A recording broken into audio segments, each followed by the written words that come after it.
জানেন যে একটি ভয়ঙ্কর নির্মম এবং বর্বর নির্যাতনের মধ্যে দিয়ে আমাদের এক নারী শিক্ষার্থীকে যেতে হয়েছে। এবং সবচেয়ে আশ্চর্যজনক বিষয়, যেই প্রশাসন গণ অভ্যুত্থানের পরবর্তী সময় থেকে নিজেদেরকে গণ অভ্যুত্থানের প্রোডাক্ট হিসেবে দাবি করেন, নিজেদেরকে গণ অভ্যুত্থান বান্ধব, জুলাই গণ অভ্যুত্থান বান্ধব প্রশাসন হিসেবে দাবি করেন, শিক্ষার্থী বান্ধব হিসেবে প্রশাসন দাবি করেন, নারী শিক্ষার্থী বান্ধব হিসেবে প্রশাসন দাবি করেন, কিন্তু সেই বিশ্ববিদ্যালয়ে আমরা গণ অভ্যুত্থানের পরবর্তী সময়ে এমন একটি পদক্ষেপ প্রশাসনের পক্ষ থেকে দেখলাম না যেটা নারীদের অধিকারকে সুনিশ্চিত করতে পারে কিংবা নারীদের পক্ষে যায় যে ধরনের স্টেপ, সেটা আমরা প্রশাসনের পক্ষ থেকে দেখিনি। সেটার সিলসিলে আমরা দেখছি যে বিগত কয়েকদিন আগে যে নির্মম ঘটনাটি ঘটলো, সেই বিষয়েও প্রশাসন একদম বরাবর নিশ্চুপ থেকেছেন। প্রশাসন বলেছেন যিনি ঘটনাটি ঘটিয়েছেন তিনি সাবেক শিক্ষার্থী, তার সাথে বিশ্ববিদ্যালয়ের কোনো সম্পর্ক নাই। কিন্তু আমরা বলতে চাই যার সাথে ঘটনাটি ঘটেছেন তিনি স্টিল নাও আমাদের বিশ্ববিদ্যালয়ের নারী শিক্ষার্থী। তার নিরাপত্তার স্বার্থে কেন এই বিশ্ববিদ্যালয়ের প্রশাসন, কেন প্রক্টর এখন পর্যন্ত চুপ করে বসে আছেন, সেটা আমাদের কাছে একটা বড় প্রশ্ন।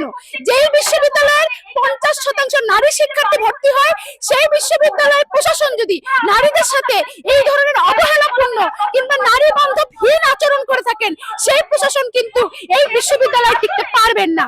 অতএব এই জাহাঙ্গীরনগর বিশ্ববিদ্যালয় নারীদের শক্তি প্রদর্শনের একটি বিশ্ববিদ্যালয়, নারীদের আন্দোলনের অগ্রগামী বিশ্ববিদ্যালয় এবং নারীদের সহ অবস্থানের একটি বিশ্ববিদ্যালয়। সেই বিশ্ববিদ্যালয়ে দাঁড়িয়ে প্রশাসন যদি মনে করে নারী নির্যাতনের বিষয় সম্পূর্ণ এড়িয়ে যাবে, তাহলে প্রশাসনকে মনে রাখতে হবে এই বিশ্ববিদ্যালয়ের নারী শিক্ষার্থীরা বারবার তাদের শক্তির যে প্রদর্শন দেখিয়েছেন, সেই প্রদর্শন কিন্তু প্রশাসনের সাথেও দেখাবেন। বিশ্ববিদ্যালয়ের পক্ষ থেকে আমরা আবেদনপত্র, শিক্ষার্থীর কাছ থেকে আবেদনপত্র পাওয়ার পরিপ্রেক্ষিতে বিশ্ববিদ্যালয়ের প্রশাসন একটি প্রশাসনিক সভা করে ইতিমধ্যেই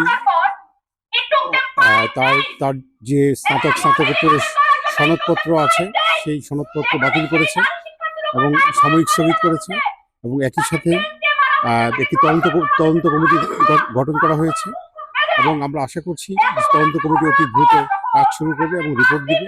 এবং একই সাথে বিষয়টি যেহেতু রাষ্ট্রীয়ভাবে মামলা হয়েছে, আমরা ইতিমধ্যেই পুলিশ প্রশাসনকে অনুরোধ করেছি যে অতি দ্রুত যেন তাকে গ্রেফতার করা হয়, এবং আমরা যিনি ভিকটিম আছেন তার যে চিকিৎসার জন্য আমরা বিশ্ববিদ্যালয় প্রশাসন সহযোগিতা করার জন্য বদ্ধপরিকর।